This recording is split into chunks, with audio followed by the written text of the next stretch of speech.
Son's waiting out there. He's tired. He was crying. He wanted to come in here with me, so you guys don't have to. I don't have to answer tough questions, but he's crying out there because he's sleepy.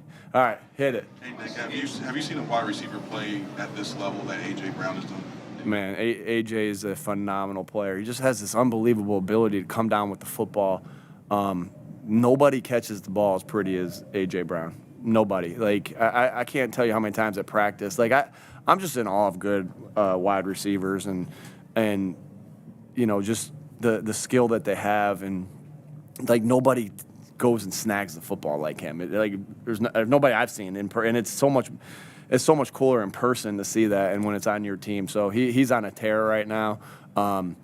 And the other guys are playing good too. Why is he on a tear? Well, because Devontae Smith's on one side, and Dallas Goedert is in the middle, and DeAndre Swift's in the backfield, and now Julio Jones over there. So appreciative of Howie. And man, I thought there was something I thought I would never say this, but I think this week at practice, AJ was having an unbelievable practice, and I went up to Mr. Laurie and I'm like, there's no way I ever thought this would have came out of my mouth. Thanks for the $100 million to pay AJ Brown. I really appreciate that. Like a guy from Jamestown, New York, I never thought I'd ever say, hey, thanks for the $100 million to pay AJ Brown.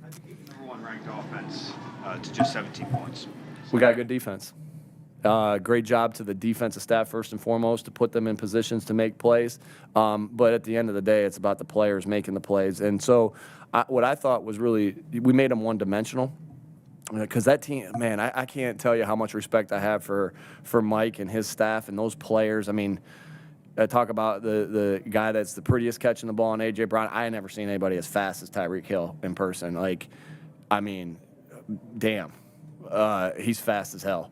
And so, like, but great job by our DBs. You know, we knew he was going to get some plays and this and that, but, you know, starts with our defensive line and being able to apply pressure, which I thought we did. And the DBs did a good job of making him hold the ball a tick when we're able to get home.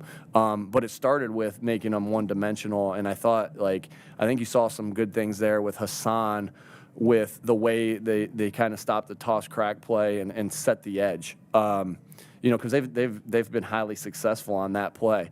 And Mike did a good job of getting it going because he ended up hitting a couple. They ended up hitting a couple by disguising it and not tossing it and handing it behind. Like, I can't tell you how much respect I got for that staff. But great job by our defensive staff. Great job by our defensive players. What would you say about Sean Desai, though, that he's been able to do this with so many injuries in that secondary? Yeah, I mean, you see why we hired him, right?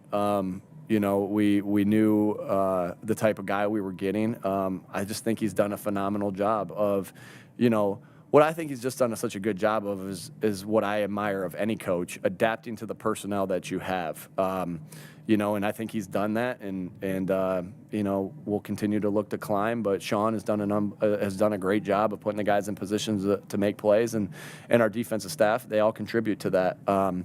So hats off to all of them, and obviously hats off to Howie, because you know it's all about the players, and we're doing a great job up front.